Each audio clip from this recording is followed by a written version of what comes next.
안녕하세요. 오늘도 사금의 시간 함께해서 감사합니다. 오늘은 전도서의 마지막 12장입니다. 전도서 전체 결론과 12장 내용 요약, 적용까지 살펴보도록 하겠습니다. 먼저 전도서 전체 결론부터 볼까요? 전도서는 뭐에 대한 책이라고 계속 말씀드렸습니까? 전도서는 우선순위에 관한 책이라고 말씀드렸습니다. 1번, 우선순위 1번 가장 중요한 게 있고, 우선순위 2번 그 다음에 중요한 게 있고, 우선순위 3번 그렇게 안 중요한 게 있어. 이 우선순위를 잘 기억하고 네 삶에서 정도에서 살아가가 전도서의 핵심적인 메시지라고 말씀을 드렸죠. 우리 마지막으로 한 번만 더 이 우선순위 내용 얘기해 볼까요? 1번이 뭐예요? 인간에서 우리가 살아가는데 가장 중요한 우선순위 1번이 무엇입니까? 영혼 구원과 부르심의 소명이죠. 영혼 구원은 하나님 앞에서 진정한 나를 찾는 거예요. 그리고 나 자신으로서 살아가는 것이죠. 그렇죠? 이것이 인생에서 너무너무 중요합니다. 그 다음에 부르심의 소명이에요. 하나님께서 세상을 어떻게 만드셨고 지금도 만드시고 계신지 이해하고 그 세상에 동참하는 거예요. 이렇게 살아야 우리가 세상을 세상답게 누리고 삶을 삶답게 살 수 있습니다. 이 두 가지가 가장 중요합니다. 두 번째로 중요한 건 뭐라고 말씀드렸죠? 오늘이라는 선물이라고 말씀드렸어요. 하나님께서 가장 중요한 행복은 이미 우리에게 주셨어요. 이때의 아름다움, 이 사람의 아름다움, 일상의 아름다움. 이것도 우리가 감각하면 희락, 기쁨이라는 걸 느낄 수 있을 것이라고 말씀드렸어요. 이 이미 주신 오늘이라는 기쁨, 오늘이라는 선물을 누리는 것이 두 번째로 중요한 것입니다. 세 번째는 무엇이라고 말씀드렸죠? 사람들이 만들어 놓은 특별한 것이죠. 성공, 풍요 이런 걸 누리는 것들. 이게 나쁜 건 아니에요. 하지만 그렇게 중요한 건 아니죠. 그러니까 이거는 그렇게 중요하지 않고 인생에서 한번 찾아오면 와 재밌다 이 정도로 반응하면 된다 라고 말씀해 주고 계십니다. 그래서 인생의 우선순위 1, 2, 3번을 기억하고 가장 중요한 것을 중요하게 생각하고 그 다음을 이렇게 정돈된 삶을 살아라가 전도서의 핵심적인 메시지입니다. 근데 전도서는 특별히 이 이야기를 하는 데 있어서 어떤 부분을 강조하며 이야기를 진행하고 있죠? 우선순위가 무너지면 안 된다는 것을 굉장히 강조해서 얘기하고 있죠. 3번이 1번이 되면 안 돼. 2번이 1번이 되면 안 돼. 세상이 만들어 놓은 그렇게 중요하지 않은 성공이니 풍요니 이런 게 인생의 목적인 것처럼 네가 살아가면 안 돼. 야, 희락이 좋은 것이긴 하지만 그것이 인생의 전부인 것처럼 살아가는 건 아니야. 그러면 안 돼? 라고 말씀해 주고 계세요. 전반부에는 그렇게 하면 안 된다라는 부분을 강조하고 중후반부에는 무엇을 강조하고 있죠? 사람들이 그렇게 하는 이유에 대해서도 설명해 주고 계셨죠. 요약해서 얘기하면 사람들 왜 그렇게 된다고 했어요? 지금 눈에 보이는 환경을 보다가 그렇게 된다고 말씀해 주셨죠. 그렇죠? 지금 보니까 악한 사람이 성공하고 선한 사람이 실패하는 경우도 많네. 그럼 내가 나를 찾고 하나님 따르고 이런 건 별로 의미 없는 거 아닌가? 그러면 어떻게 사는 게 좋을까? 그냥 나쁜 짓은 안 하지만 오늘의 희락을 위해서 살면 되는 거 아닐까? 아니 조금 나쁘더라도 여기서 내가 성공 한번 풍요 한번 누려보고 사는 게 좋은 거 아닌가? 이렇게 현재의 세계를 보면서 일정한 가치관을 세우는데 그런 가치관은 대부분 내 욕망에 집중하며 살아가게 하는 것이다. 그러다 보니까 2번의 욕망으로 3번의 욕망으로 사람들이 살아가게 된다. 이렇게 우선순위가 엉켜진다 라고 설명해 주고 계시죠. 현재만 보면, 현재의 상황만 보면 네 우선순위가 엉키는데 그렇게 되면 안 된다. 그럼 1번을 놓치게 된다. 너희가 보는 세계, 너의 욕망, 너의 신념에 따라만 살게 된다. 그렇게 되면 안 된다 라고 얘기하는 것이 전도서에서 구조적으로 계속 강조하고 있는 것이죠. 그래서 전도서에서 그래서 2번과 연결되는 것이죠. 그렇게 하면 이렇게 돼 라고 이야기하고 있는 부분들이 되게 많죠. 그게 뭐예요? 헛되다죠. 그렇죠?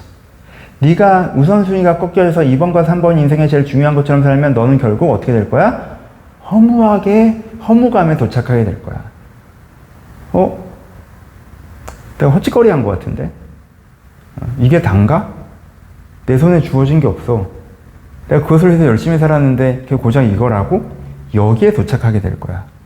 그리고 또 어디에 도착하게 될 거야? 심판에 도착하게 될 거야. 이건 심판은 하나님이 갑자기 나타나서 혼내는 게 심판이 아니죠. 심판은 힘센 사람이 나타나서 깽판 치는 게 심판이 아니에요. 심판은 뭐예요? 재판의 결과죠. 심판은 뭐예요? 무엇이 진짜 맞는지 드러나는 순간이죠. 그렇죠? 그러니까 여러분 죽은 다음에 심판 꼭 이게 내 인생의 행복이 그게 심판이 아니라 진짜 심판이 좋은 것인데 내 인생 어느 지점에서 혹은 죽음의 지점에서 내가 잘못 살았구나.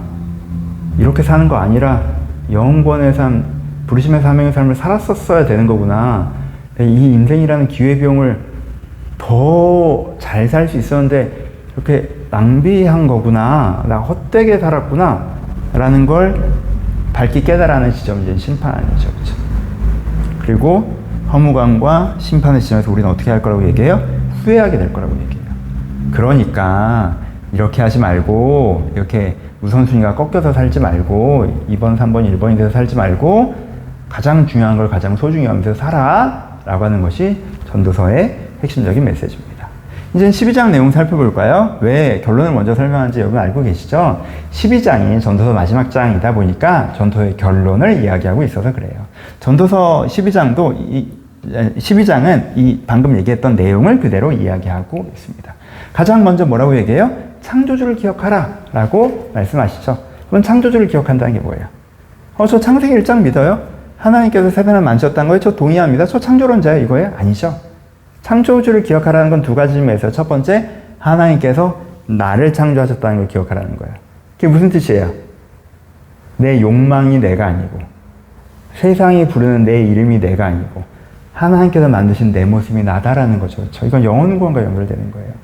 창조주를 기억한다는 건, 나를 창조하신 하나님을 기억한다는 건 하나님이 창조하신 내 본 모습을 회복하고 그런 나로 살아가겠다라는 고백까지 이어지는 거예요.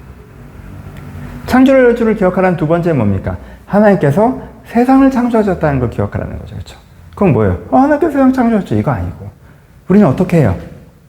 세상 살아가는 법 어디서 배워? 세상에서 배우죠. 하나님께 세상 살아가는 거 배울 필요 없어. 세상을 보니까 어떻게 살아야 될지 다 알겠는데, 세상을 보니까 돈이 제일 중요하더라고. 세상을 보니까 이렇게 살아야 되더라고. 기술적으로 이렇게 살아야 돼. 그럼 하나님을 세상을 만드셨다는 걸 인정하지 않는 거죠. 하나님께서 세상을 만드셨다는 걸 인정한다는 건 당연히 세상 살아가는 방법을 그 하나님께 배운다는 뜻이 들어가 있죠. 그렇죠? 하나님께서 세상을 창조하셨으니 내가 하나님부터 세상을 배우고 세상을 어떻게 살아가는지 하나님께서 배운다는 의미가 들어가 있어요. 그래서 창조주를 기억하라는 건 우선순위 1번 영혼구원과 부르심의 사명의 삶을 살아라 라는 의미가 담겨져 있습니다. 두 번째는 뭐예요? 헛된 삶을 살지 말라라고 이야기하시는 거가 담겨져 있죠. 여기와 연결되는 거죠. 그렇죠? 헛된 삶을 살지 말라. 그것이 연결되어 있죠. 너의 청년의 때 하나님을 기억하지 않고 네 검은 머리가 영원한 것처럼 지금 보여지는 세상, 지금 내 모습이 영원한 것처럼 내 즐거움과 네 욕망을 위해서 살다 보면 살면 안 된다. 그러면 안 돼. 라고 얘기하는, 그렇게 살지 말고 창조주를 기억하라는 게 이 문장이잖아요. 그렇죠? 그렇게 살면 안 돼. 라고 얘기하시죠. 그렇죠? 그렇게 살면 안 돼요. 왜 그렇게 살면 안 돼요? 이게 세 번째죠. 왜 그렇게 살면 안 돼? 그렇게 살면 허무감의 시점이 올 거야. 더 이상 내가 아무 낙이 없다라고 할 때가 올 거야. 모든 욕망이 사라지는 지점이 올 거야. 정욕이 그치리니 이제는 재밌는 것도 없어. 욕망하는 것도 없어. 그 재미와 욕망으로 살았는데 재미도 없고 욕망도 없으니까 내가 이제는 죄가 돼버린 것 같아. 내 내면이 무기력과 허무가 내 안에 가득 차 있어. 그렇게 될 거야. 허무하게 될 거야. 그리고 하나님께서 심판하실 거야. 그리고 뭐예요? 지금 네가 보는 세상이 영원한 것 같지? 그거 다 없어질 거야. 라고 얘기하죠. 이 분량이 제일 많죠. 이것도 없어지고, 이것도 없어지고, 이것도 없어지고, 이것도 없어져. 지금 네가 보여지는 세상 다 없어져. 그거 다 없어져. 세상이 어떻잖아요? 라고 하면 안 돼. 그거 다 없어지고 지나가는 거야. 그거 다 없어져. 그걸로 인생의 기반을 세우면 안 돼. 그게 핵심적인 게 아니야. 라는 거죠. 그리고 심판이 있을 거야. 네 영혼이 인간은 이 땅을 살아가는 유한한 존재가 아니라 영혼을 갖고 있는 존재죠. 네 영혼이 하나님 앞에 설 거야. 그리고 하나님께서 선악과는 심판하실 거야. 그러니까 네가 이렇게 헛된 삶을 살지 않고 창조주를 기억해야 돼. 하나님을 경외해야 돼. 그의 명령을 지켜야 돼. 그게 네 본분이야. 라고 이야기하는 것이 12장의 내용입니다. 이제 전도서 전체 12장 마무리하고 요약 적용하면서 이제 마무리합시다. 이제 전도 마지막 시간이니까. 첫 번째로는 전도서라는 책은 무엇이 진짜인지 기억하는 책이라고 생각합니다. 언제 전도서를 읽으시는 게 좋냐 하면요. 그런 거 있잖아요. 내가 뭔가 별로 안 중요한 게 되게 중요해지면서 중요도가 엉켜서 뭐가 복잡하게 느껴질 때 전서를 쭉 읽으시면서 그래 헛되지. 이게 허무주의가 아니라 이건 그렇게까지 중요한 게 아니지. 이건 그렇게까지 중요하지 않은데 내가 너무 마음을 쏟고 있었지. 이건 좀 헛되지. 이렇게까지는 아니야. 이게 제일 중요하지. 은혜가, 사명이, 내가 내 자신으로 살아가는 게 이게 제일 중요하지. 이렇게 진짜 중요한 거, 뭐가 진짜인지, 뭐가 진짜 중요한지 중요도를 기억하는 책으로 전도서를 사용하시면 되게 좋을 것 같습니다. 그렇죠? 그렇게 하셨으면 좋겠고, 심판이라는 건 무엇이 맞고 틀린지 드러나는 순간을 의미하는 거니까 전도서 전체를 보면서 심판에 하나님 앞에 네가 설 것을 기억하라고 말씀하시는데, 이것은 그래 이게 진짜 맞지라는 개념을 이해하시면서 이 전도서를 우선순위를 다시 조정하는, 진짜가 뭔지 기억하는 책으로 사용하셨으면 좋겠습니다. 두 번째 같은 얘기는 한데, 허무의 겸손에 대해서 여러분들이 꼭 묵상해 보셨으면 좋겠어요. 헛되다 진짜 많이 나오잖아요. 이 문장을 여러분들 어떻게 소화하셨으면 좋겠냐는 게 추천드리는 건데, 헛되다니까 뭐 허무주의인가? 막 이런 식으로 우리가 하는데, 헛되다라는 그 말에 하나님의 메시지가 담겨져 있어요. 여러분, 헛되다라는 허무의 경험에 깨달음이 담겨져 있어요. 헛되다는 게 뭡니까? 허무감이라는 게 뭐예요? 허무감이라는 게, 내가 그것을 하면 100을 얻을 거라는 기대를 가지고 내가 100을 투자를 했는데 막상 가보니 30을 얻었을 때 그 70만큼 우리가 허무감을 느끼죠. 대학 가면 되게 좋을 줄 알았는데, 결혼하면 되게 좋을 줄 알았는데, 내가 승진하면 되게 좋을 줄 알았는데, 돈을 이만큼 벌면 되게 좋을 줄 알았는데, 여기에 여행 가고 이 물건을 가지면 되게 좋을 줄 알았는데, 내가 100을 생각했는데 사실 그만큼은 아니야. 그럼 허무감이라는 감정을 느껴요. 그럼 그 허무감의 감정에 담기는 메시지를 여러분들이 들으셔야 돼요. 그 메시지가 뭐예요? 내가 지금 느껴지기는 그것이 100을 줄 것처럼 느껴져도 사실 그렇지 않구나. 그러니 내가 지금 내 욕망, 지금 내 감각, 너무 하고 싶어, 너무 좋을 것 같아, 너무 재밌을 것 같아, 꼭 갖고 싶어 라는 감각에 속으면 안 되겠구나. 그러니까 허무가 우리에게 주는 겸손이에요.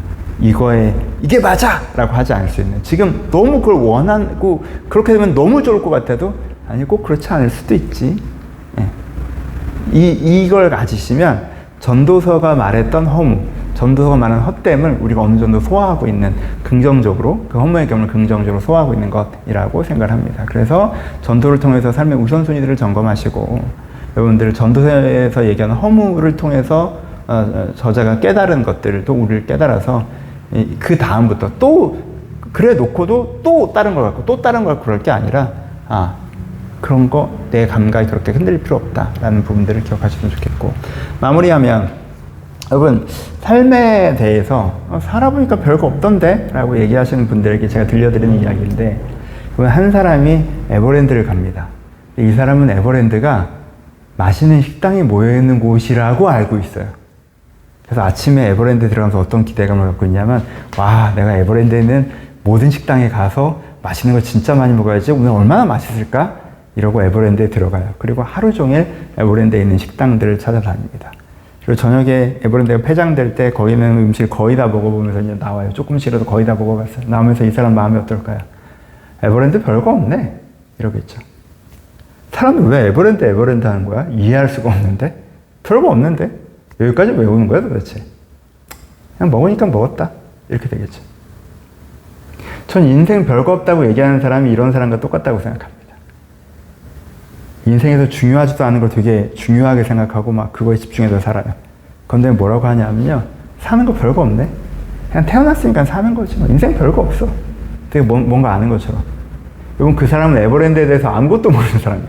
그 사람 인생에 대해서 아무것도 모르는 사람이에요. 여러분, 에버랜드 와서 일단 팬더도 봐야 되고, 티도 한번 타 봐야 되고, 그쵸? 사파리도 들어가 봐야 되고, 튤립도 봐야 되고, 그쵸? 그리고 밤에 불꽃놀이 보고, 퍼레이드도 보고, 막 물총 갖고 이런 것도 해보고 해야 에버랜드를 좀 아는 거잖아요. 그쵸? 그런 다음에 에버랜드가 어떤지 얘기를 해야지. 그런 걸 좀 해보고, 여러분들 이 땅에 태어났으면 내가 영혼 구원의 은혜도 경험해보고, 사명의 헌신도 해보고, 오늘의 기쁨, 이 하나님께 주신 오늘이라는 선물도 좀 감각해보고, 오늘의 아름다움도 느껴보고, 사람의 아름다움도 느껴보고, 일상의 아름다움도 느껴보고, 이런 걸 해본 다음에 인생이 이렇구나라고 해야죠. 여러분, 그걸 해본 사람이 인생에서 뭐라고 하는지 아세요? 와, 인생은 너무 대단한 건데 내가 조금밖에 못 해본 것 같아 라고 얘기해요. 하나님께 이 인생이라는 선물을 줘서 얼마나 감사한지라고 얘기해요. 그렇죠? 또 오고 싶어요. 내가 다 못 겪어본 그 감동이 있단 말이에요. 그렇지? 그럼 그래야 살아본 거예요. 에버랜드 와서 식당만 갔다가 오면 에버랜드 가본 거 아니에요. 이 세상에 와서 우선순위 3번에 1번이라고만 생각하고 살면요, 그거 살아본 거 아니에요. 여러분들이 진짜 이 전도서에서 말하는 우선순위 마음 깊이 새기시고, 내 안에 이런 어리석은 시니컬함이 있다면 인생 별거 없던데? 그렇게 살아서 별거 없는 거야. 진짜 하나님 앞에 제대로 살아보면서 하나님께서 인생이라는 선물을 준 게 얼마나 큰 선물인지 여러분들 느끼고 누리셨으면 좋겠습니다. 전도서를 통해서 그런 계기가 되시기를 주님의 이름으로 축복합니다. 감사합니다. 아가사에서 만나겠습니다.